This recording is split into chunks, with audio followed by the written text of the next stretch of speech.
কি হচ্ছে? ওরে পুলিশ আসলে ধরলে আমার ধরবে, এত টেনশন কিছু না। ভাইয়ের আমার, এরপরে আমরা দেখেছি বিমানবন্দর কক্সবাজার বিমান ঘাঁটিতে আজকে যুদ্ধ হয়েছে, দুর্বৃত্তরা হামলা করেছে। আপনারা তো শুরু করে যান, তো এদের কথা বলা যাবে না।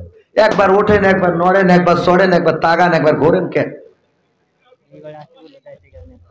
একটু থির ঠান্ডা হয়ে থাকেন নি?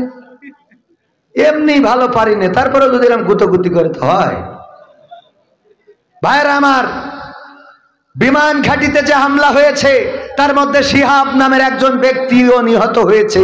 যদিও প্রশাসন দাবি করেছে তাদের গুলিতে নিহত হয় নাই, কিন্তু আমরা এরকম অপমৃত্যু প্রত্যাশা করি। জনগণ হামলা যদি করে থাকে অবশ্যই তাদেরকে আইনের আওতায় আনতে হবে, কিন্তু নির্বিচারে গুলি করা হবে এটা বর্তমান সময়ে মানা হবে না।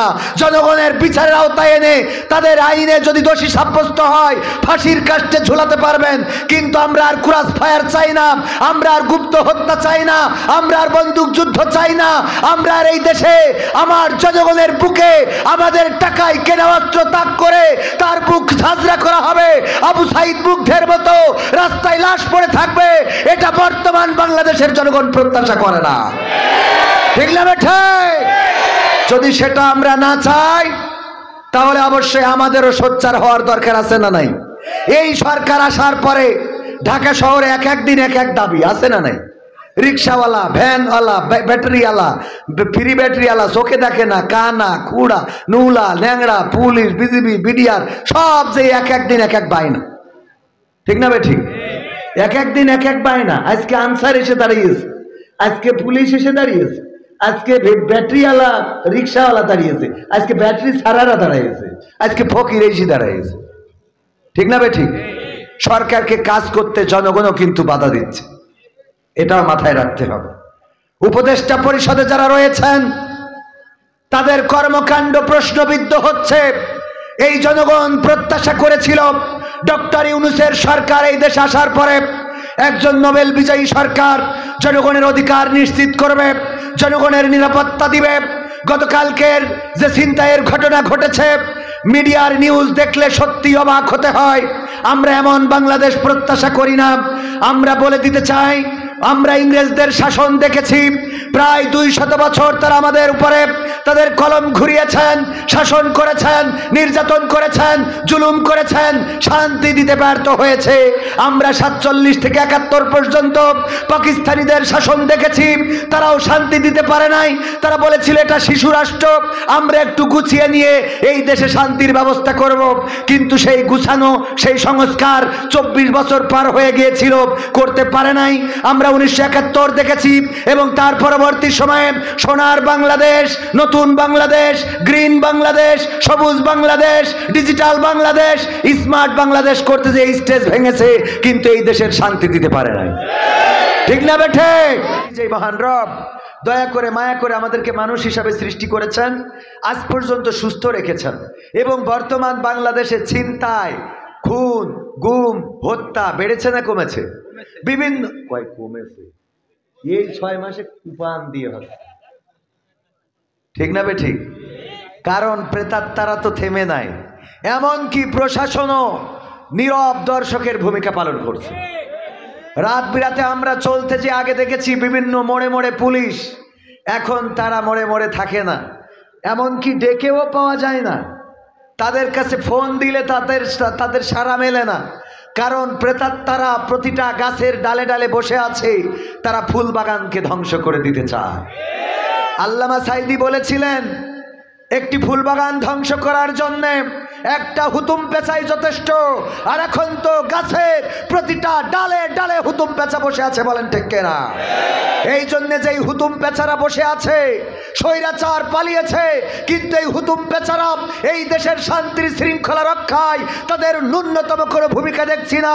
আমরা স্বরাষ্ট্র উপদেষ্টা যিনি, তার প্রতি পদত্যাগ চেয়েছি, এবং গতকাল রাত্রে তিনি সংবাদ সম্মেলন করে বলেছে তাদের দোসরদের এই জায়গায় স্থান দেওয়া হবে না। জনগণের মধ্যে তাদের দোসর যারা আছে তাদের ধরার আগে প্রশাসনের মধ্যে তাদের দালাল, তাদের দোসর কারা আছে সেইগুলো আগে সাইজ করা দরকার। বলেন ঠিক কিনা? কারণ এরা এই দেশে শান্তি আসুক, শান্তি থাকুক এটা চায় না। তাদের উপরি ইনকাম, তাদের সুবিধা সুযোগ সুবিধা এইগুলো। আর বিশেষ করে এখন যেটা হয়েছে, যেহেতু 5 তারিখের পরে অনেক থানায় হামলা হয়েছে, প্রশাসনের পুলিশের যে একটা দাম আমাদের দেশে, একসময় পুলিশের চাকরি কেউ করতে চাইতো না, ঠিক না ভাই? ঠিক। বরং পুলিশের চাকরি করে এই ছেলের সাথে মেয়েই বিয়ে দিতে চাইতো না, ঠিক বলছি তো? এই ছেলের সাথে মেয়ে বিয়ে দিতে চাইতো না। কিন্তু আমাদের শেখ হাসিনা সরকার আসার পরে পুলিশের দাম এত বাড়লো যে অন্য সব যাক, পুলিশ হইলে তার সাথে মেয়ে দুটো দিতে রাজি, ঠিক না ভাই? ঠিক। এক পুলিশের চাকরি আগে পিটায়ে করানো যেত না, লাইনে দাঁড়াইয়ে কেউ করতে ধর পুলিশের চাকরি। আর এখন পুলিশের চাকরি সরকারের সময় এত দাম বেড়েছে যে আওয়ামী লীগ করেও 16 লাখ 20 লাখ টাকা ঘুষ দিয়ে চাকরি নিতে হয়েছে। জামাত বিএনপি তো আরো পরের কথা, ঠিক না ভাই? ঠিক। এই পুলিশের দাম এখন, যেহেতু স্বাভাবিকভাবে পুলিশ তো জনগণের সেবক, কথা কয় না, আমরা উনাদের বস, উনারা আমাদের মালিক নন, আমরা প্রশাসনের বস। সিঙ্গাপুরে দেখেছি জনগণকে পুলিশে স্যার ডাকে, জনগণকে পুলিশে স্যার ডাকে। স্যার কি প্রবলেম বলে? কারণ জনগণের টাকায় তার বউয়ের লিপস্টিক, জনগণের টাকায় তার ছেলের স্কুল ড্রেস, জনগণের টাকায় তার বাবার পরনের কাপড়, জনগণের টাকায় তার মায়ের ঔষধ, জনগণের টাকায় তার বউয়ের শাড়ি, জনগণের টাকায় তার শালির ঈদের উপহার, আর এরপরে আবার জনগণের পিটায় কুত্তার মতো করে, বলেন ঠিক কিনা? জনগণের নিরাপত্তা না দিয়ে, জনগণের রক্ষক না হয়ে জনগণের ভক্ষক হয়েছিল। এই জন্যে পুলিশের দাম এতটাই কমেছে যে এখন কোথাও প্রশাসনের ভাইদের সাথে দেখা হইলে বলে, ভাই আমাদের ব্যাপারে একটু বলবেন, আমাদের ইমেজটা যেন আর সংকটে না পড়ে, আমাদের ব্যাপারে একটু বলবেন। আমি বলি বলবো, কিন্তু আপনাদের কর্ম করে দেখাতে হবে, বলেন ঠিক না বেঠিক? কর্ম তারা যা করছে এটা প্রশ্নবিদ্ধ। ঢাকা শহর, যেখানে প্রতিটা মোড়ে মোড়ে পুলিশ টহল প্রশাসনের ভাইয়েরা থাকার কথা, সেই ঢাকায় এমন কোনো রাত নাই যে ছিনতাই হচ্ছে না। গতকালকেও 200 ভরি স্বর্ণ ছিনতাই এবং অনেক টাকা ছিনতাইয়ের ঘটনা ঘটেছে। গুলি করেছে, হাসপাতালে আছে, এই অবস্থা চলছে, বাসে ছিনতাই হচ্ছে, এমনকি কবির বিন সামাদের গাড়িতেও ডাকাতি মেরেছে। এখানে আছে যে দেখে আসে, আমার গাড়িতে 16 বছর একটা ইট পড়েনি, আর এখন এসে ইট খায়।